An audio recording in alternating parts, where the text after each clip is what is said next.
Assalamualaikum warahmatullahi wabarakatuh. Perkenalkan, saya Fadlatus Solihafa dengan NIM 1402623062. Dalam video kali ini, saya berangkat dari pertanyaan mengapa program MBG yang bertujuan meningkatkan kesejahteraan masyarakat justru menimbulkan berbagai masalah sosial dalam implementasinya.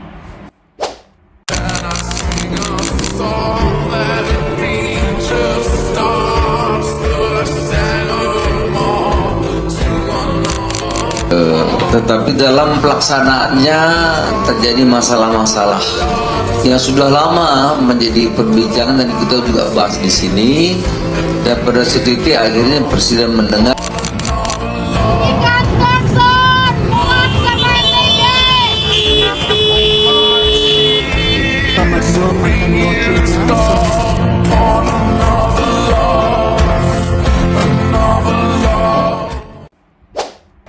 makan bergizi untuk semua orang terdengar sebagai tujuan yang sulit untuk ditolak, namun ketika program tersebut diwarnai kasus keracunan makanan, dugaan korupsi, pembengkakan anggaran, dan juga munculnya demonstrasi masyarakat, maka muncul pertanyaan yang penting nih, apakah masalahnya terletak pada program atau pada cara program tersebut dijalankan?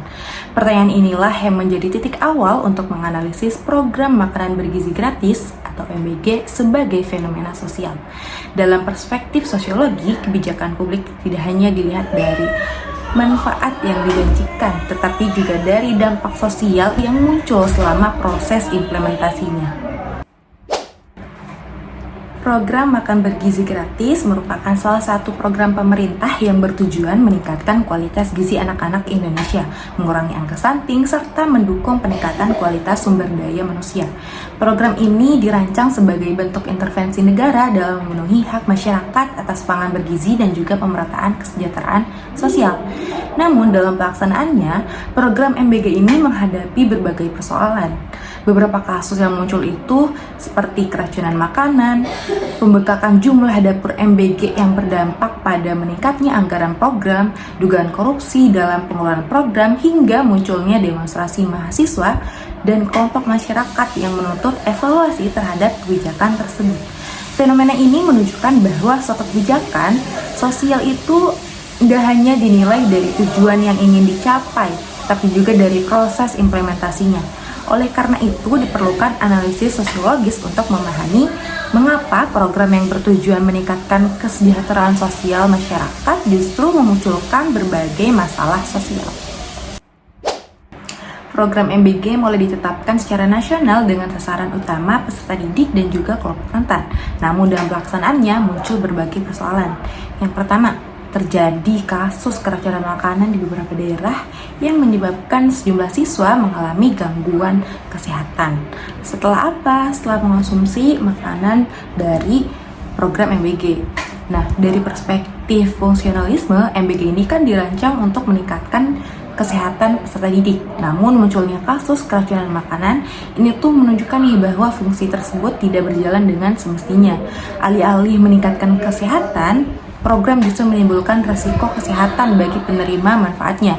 Nah, kondisi ini tuh menunjukkan bahwa adanya kelemahan dalam sistem pengawasan kualitas pangan dan juga distribusi makanan. Nah, beberapa daerah melaporkan bahwa kasus siswa yang mengalami mual, muntah, dan juga gangguan pencernaan setelah mengonsumsi makanan dari MBG. Kasus ini tuh menimbulkan kekhawatiran dari masyarakat terhadap standar keamanan pangan dalam program tersebut. Yang kedua, Menteri Koordinator Bidang Pangan Zulkifli Hasan mengungkapkan adanya pembengkakan jumlah titik dapur atau satuan pelayanan pemenuhan gizi. Target awalnya itu sebanyak 21.000 titik, meningkat menjadi 27.877 titik, sehingga terjadi penambahan sekitar 6.877 titik yang berdampak pada meningkatnya kebutuhan anggaran program. Nah, penambahan jumlah dapur yang melebihi target menunjukkan adanya masalah dalam perencanaan kebijakan publik.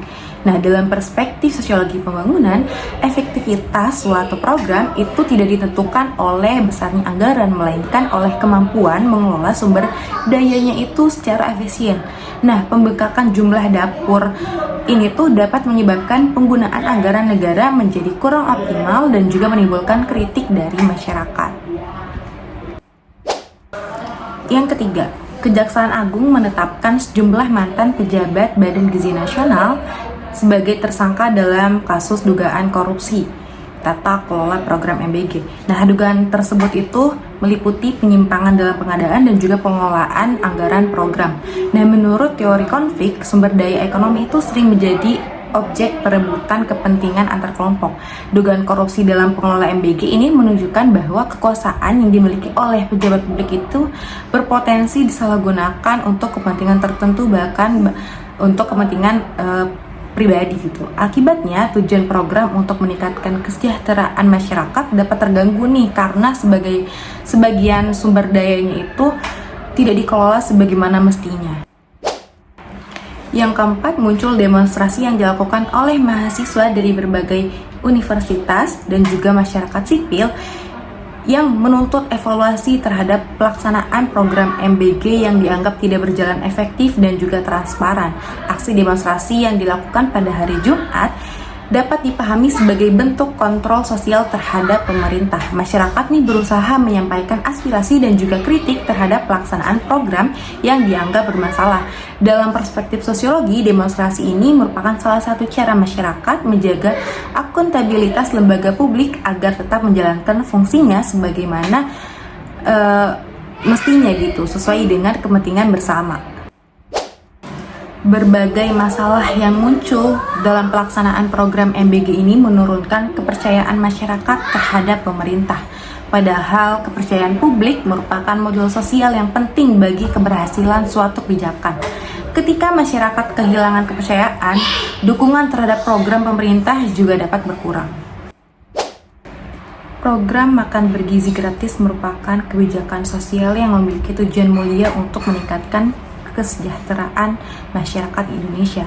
Namun, implementasi program menunjukkan adanya berbagai persoalan seperti kasus keracunan makanan, pembengkakan anggaran, dugaan korupsi, serta konflik sosial dalam bentuk demonstrasi masyarakat. Dalam perspektif sosiologi, berbagai persoalan tersebut menunjukkan adanya disfungsi dalam pelaksanaan program, konflik kepentingan dalam pengelolaan sumber daya, serta melemahnya mekanisme pengawasan. Dengan demikian, keberhasilan suatu kebijakan sosial tidak hanya ditentukan oleh tujuan yang baik, tetapi juga oleh kualitas tata kelola dan juga implementasinya.